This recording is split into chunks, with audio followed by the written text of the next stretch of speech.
आत्मीय भाइयों एवं बहनों, युग परिवर्तन की पृष्ठभूमि और रूपरेखा लेखक पंडित श्री राम शर्मा आचार्य आपको पढ़कर सुना रहे थे। विषय श्रद्धा सद्भावनाओं का संवर्धन धर्मतंत्र के सहारे। आइए इसी क्रम में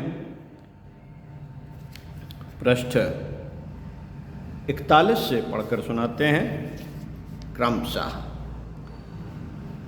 मित्रों, हम पिछले 50 वर्षों से इसी प्रयत्न में संलग्न रहे हैं। उलट पुलट कर कितने ही प्रयोग परीक्षण करते रहे हैं। उनकी भली बुरी प्रतिक्रियाओं पर अत्यंत सूक्ष्म दृष्टि से पर्यवेक्षण करते रहे। इस अनुभव के आधार पर हम इस निष्कर्ष पर पहुंचे हैं कि इस बुद्धिवादी, विज्ञानवादी और प्रत्यक्षवादी युग में धर्म प्रक्रिया की गरिमा और उपयोगिता में कोई अंतर नहीं आया। कोई अंतर नहीं आया है। हाँ, उसकी क्रिया प्रक्रिया का उपयोग सामयिक समाधानों को ध्यान में रखते हुए करने की दूरदर्शिता का समावेश उसमें अवश्य रखना पड़ेगा। इतना कर लेने पर उसका लाभ अशिक्षितों से लेकर सुशिक्षितों तक सभी भली प्रकार समान रूप से उठा सकेंगे। लोकमानस में श्रद्धा तत्व को जमाए रखा जाना चाहिए। उसी के आधार पर मनुष्य से ऋषि जन्य भावनाएं उभरती हैं और देवोपम गतिविधियां अपनाने को की उमंगें उठती हैं। भावना मानवीय सत्ता का सबसे महत्वपूर्ण तत्व है। भावना मानवीय सत्ता का सबसे महत्वपूर्ण तत्व है। युग परिवर्तन के लिए जिन सद विचारणाओं और सत प्रवृत्तियों के अभिवर्धन की आवश्यकता है, उनको प्रतिष्ठापित कर सकना जीवंत सद्भावनाओं के लिए संभव है। सद्भावनाओं का उच्च स्तरीय सद्भावनाओं के लिए ही संभव है। सद्भावनाओं का उच्च स्तरीय आस्थाओं का आरोपण, सद्भावनाओं का उच्च स्तरीय आस्थाओं का आरोपण और अभिवर्धन ही धर्म तत्व का एकमात्र लक्ष्य है। व्यक्ति का मूल्य इसी आधार पर बढ़ता और समाज में प्रगति का प्रवाह इसी मार्ग से बहता है। धर्म श्रद्धा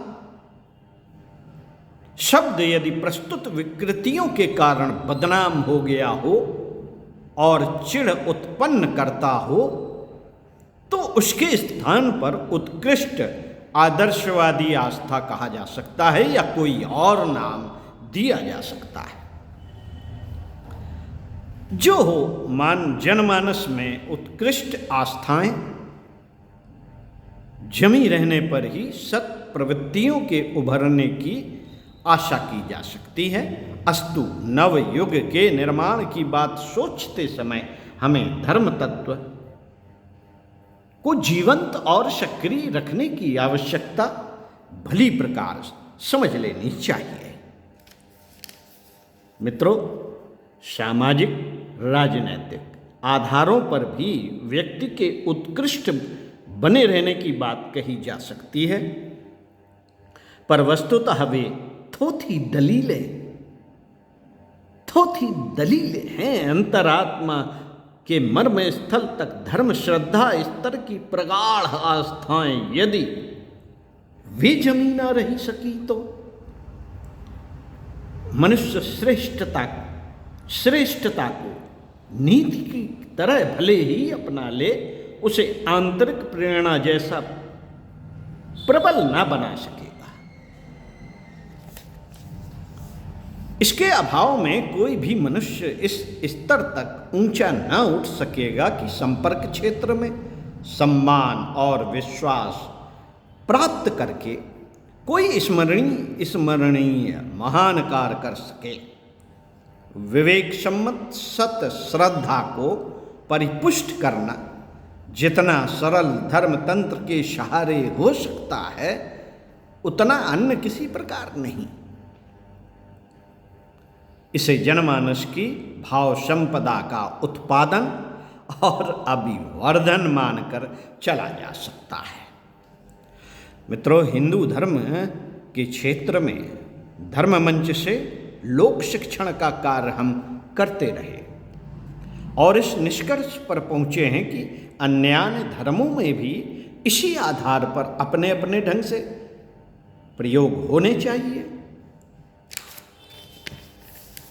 सबकी अपनी अपनी भिन्नता, मौलिकता, विशेषता बनी रहे। धर्म तत्व सर्वभाव, सर्वजनीय, सनातन एवं शाश्वत है, मात्र उसके कलेवर में ही देश काल के अनुरूप भिन्नता पाई जाती है।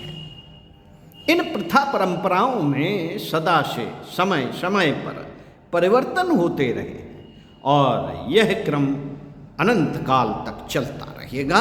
जो प्रथाएं असामयिक, अनावश्यक हो गई, उनकी उपेक्षा की जा सकती है। सर्वोपयोगी अंशों को उभारा जा सकता है और उससे भावनात्मक परिष्कार में भारी सहयोग लिया जा सकता है। संसार में अनेकों धर्म हैं, उनमें से हिंदू, मुसलमान, ईसाई, बौद्ध, यहूदी, पारसी आदि प्रमुख हैं। 2/3 जनता का पर इनका प्रभाव है। इस प्रभाव से प्रेरित होकर लोग समय, श्रम, मनोयोग और धन भी प्रचुर परिमाण में धर्म प्रयोजनों के लिए लगाते हैं। इस प्रभाव को उत्कृष्टतावादी रचनात्मक दिशा देने के लिए प्रयत्न किया जा सके तो निश्चय ही उस नियोजन से मनुष्य जाति का भारी हित साधन हो सकता है।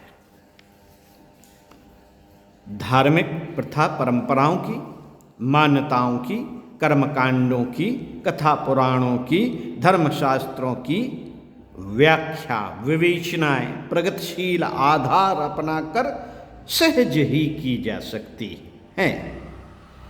पर्व त्योहारों का क्रिया कृत्यों और अनुष्ठानों का स्वरूप थोड़ा सा मोड़ देने पर ऐसा उपयोगी बन सकता है कि उससे जनमानस के परिष्कार का आधार भली प्रकार बन सके। वे प्रयोग असफल रहे हैं जिनमें अन्य धर्मों को मिटाकर अपना एक ही धर्म विश्वव्यापी देखने की महत्वाकांक्षाओं ने बुरे से बुरे कुकृत्य कराए हैं। इस प्रयत्न में आतंक और प्रलोभन के सारे दबाव असफल हो गए। प्रचार के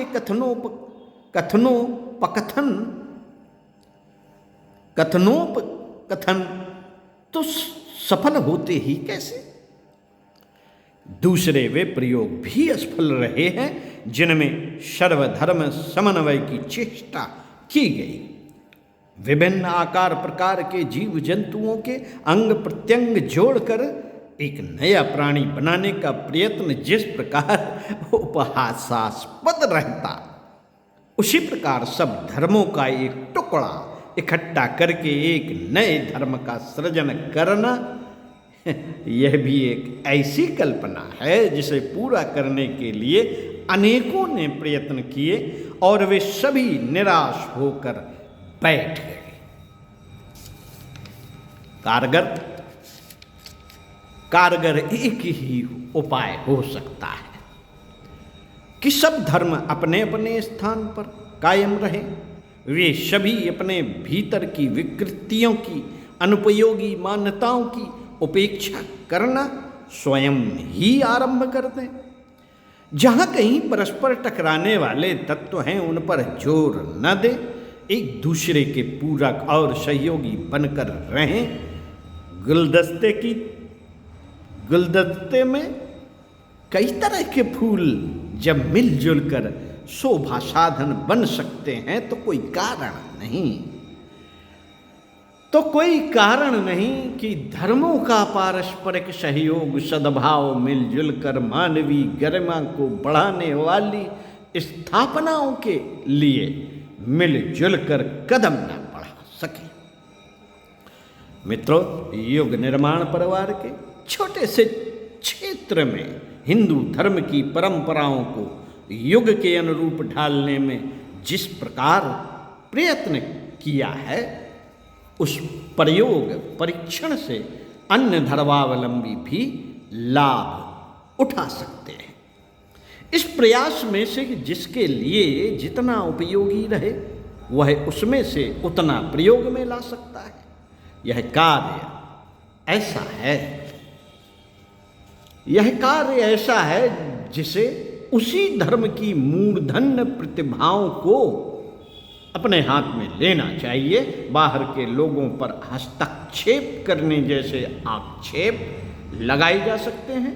शंकाशीलता की मानवीय दुर्बलता को ध्यान में रखते हुए उचित यही है कि हर क्षेत्र अपने आप ही अपने लोगों द्वारा सुधार परिष्कार की प्रक्रिया आरंभ करे।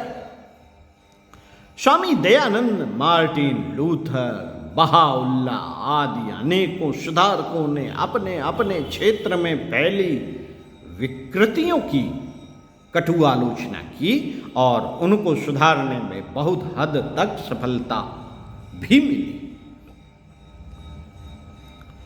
यही कार्य यदि अन्य धर्मावलंबी एक दूसरे के धर्मों को सुधारने के लिए करते तो उल्टी प्रतिक्रिया होती। अस्तु, समस्त मानव जाति में सद्भाव श्रद्धा के संवर्धन के लिए सभी धर्म क्षेत्रों में प्रयत्न आरंभ किए जाने चाहिए।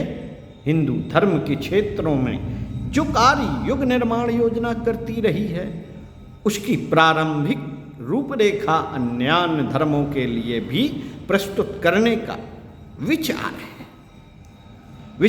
यह प्रयास मात्र इसलिए होगा कि उस आधार पर उन धर्मों के क्षेत्र में अधिक उत्साहपूर्वक, अधिक तैयारी के साथ, अधिक स्पष्ट आधार सामने रखते हुए कार्य आरंभ किया जा सके।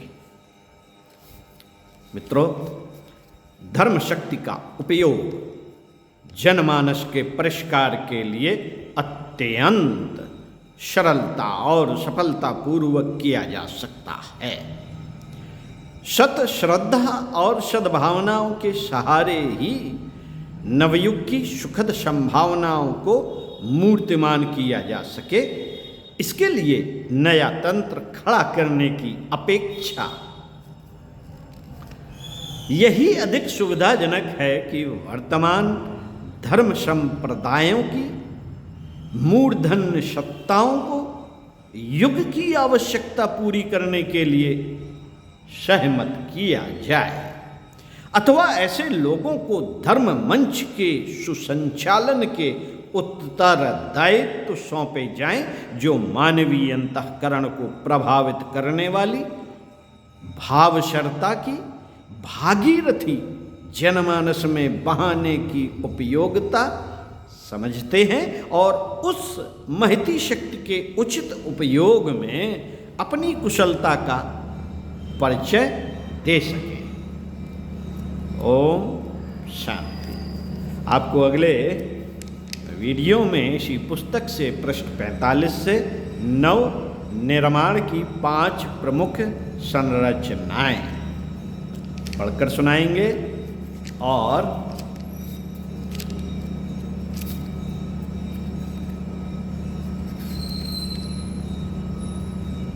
पुस्तक का समापन करेंगे। एकांत में बैठकर पुस्तक को बार बार सुनेंगे, चिंतन मनन करेंगे और कुछ ना कुछ करेंगे। ओम शांति।